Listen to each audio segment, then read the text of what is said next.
Hello, it's Kadisha. I'm back with another video. I know what you're thinking. You thought you weren't going to see me before 2025. And I'm here to say, I'm here. But as we enjoy this last day of the year, maybe go into 2025 with a new perspective and stop normalizing things that should not be normal now. No, look at me, can't even say the word. Should not be normalized.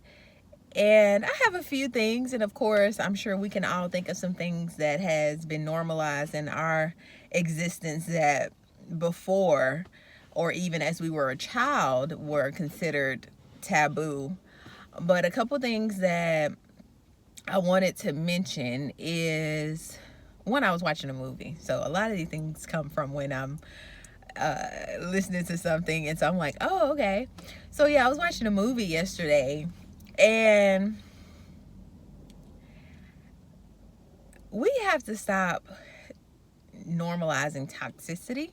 I actually watched two movies yesterday, and one was, just being toxic, thinking that we have to yell to get our point across, have to down somebody to get our point across. But that actually wasn't one I was thinking about. The other movie I was thinking about was this lady where she had an ex-husband, and she had actually kids by this guy. So of course they still have a relationship. And then she had this boss, typical boss, that he was very, very nice. In the beginning he was very arrogant, but then became nice, and they kind of seemed like they were having feelings for each other. And of course, a movie is only about 90 minutes, say the most. So they try to put a lot of things inside of it that will probably be spread out over a couple of years or months or however in real life.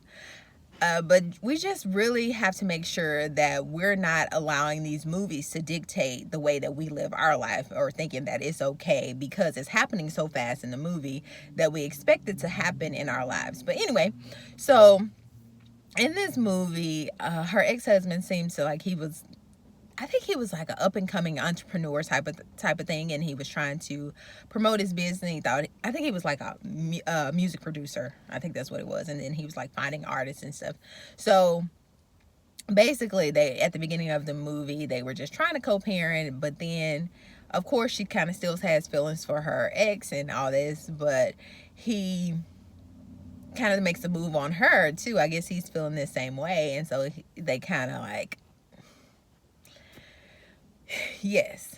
And so it shows them basically get back together and about to tell the kids. But right before he is has this break where they're like, okay, we need to go here. And so instead of telling the kids this, we're gonna go ahead, I gotta go here because my artist big day or whatever. So yeah. And she basically finds out that this guy is still all about what he wants to do, which is fine, but I guess that's why they kind of broke up in the first place or got a divorce. And she was like, okay, whatever. And then this other guy kind of swoops in, her boss comes in and kind of saves the day, or ex-boss, because they had stopped working for each other. It was kind of just like a bunch of stuff going on in there. But at the end of the movie, basically it showed like her and her ex-boss getting together. But what I did not like about it was how it basically had her in a compromise, and I wouldn't say compromise position, but it showed her with her ex in an intimate way at one part of the movie, and then by the end of the movie she's with someone else. And like I said, I'm not saying that we live in a perfect world where everything's going to happen accordingly, but the thing is, when we see those things in movies, it becomes normalized to a sense where we think, oh yeah, it may be okay for me to go back to my ex-husband. And I'm not saying that you shouldn't, but they're like, we should go back and get together and maybe kind of flirt with it a little bit, not actually getting together, but kind of playing with it before. Because if they got remarried, that's a different thing. But it's like, no, this is still in their divorce stage and they're doing these things. But then it does not work out, and it's like, okay, so now I have this backup or kind of rebound, and it's okay for me to just go ahead and go forward with that. And like I said, I know it's a movie, so they have to try to put everything in there within the 90 minutes. But if we're not careful, we would think that that's okay to do in our life. So it's like, okay, yeah, this is happening with my ex in 1 month, and then by the end of the month or the end of 2 months, okay, it's okay for me to kind of have two guys and trying to decide. And I'm not saying that you can't date multiple people, but being intimate, and she really wasn't intimate with her boss. It was just more so, you know, kissing or whatever. I said that like it was a cuss word. But it's just, that is intimate. And I was just like, oh my goodness. Because it was a sweet story. At the end, I was like, oh, you know, I'm so glad it works out for her and him, because they seem like a really good fit. But it was just like, they shouldn't, it could have said like, oh yeah, they were trying to work it out, but it didn't have to put them where they were in bed together and all that stuff. Because I just feel like it's compromising.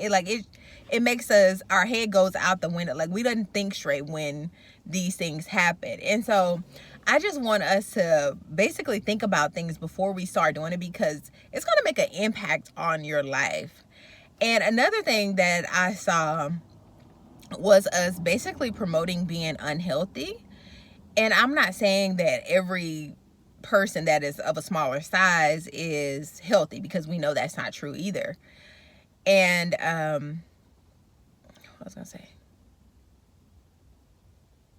But I see now this term where they have is like big back or something. And I first seen my sister write it, and I was like, what is she talking about? You know, what does that mean?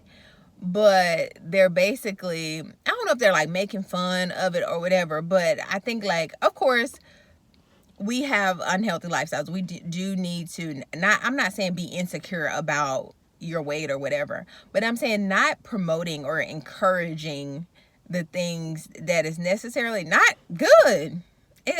And I know we kind of say like, what determines good or bad.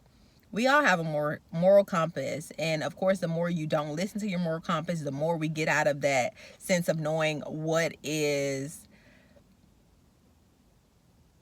the original standard.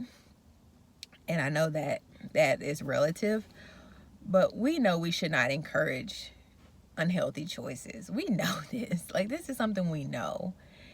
And I'm not, of course, trying to talk about my sister. No, I love my sister. But that was the first time I heard of the term. And I'm like, what does that mean?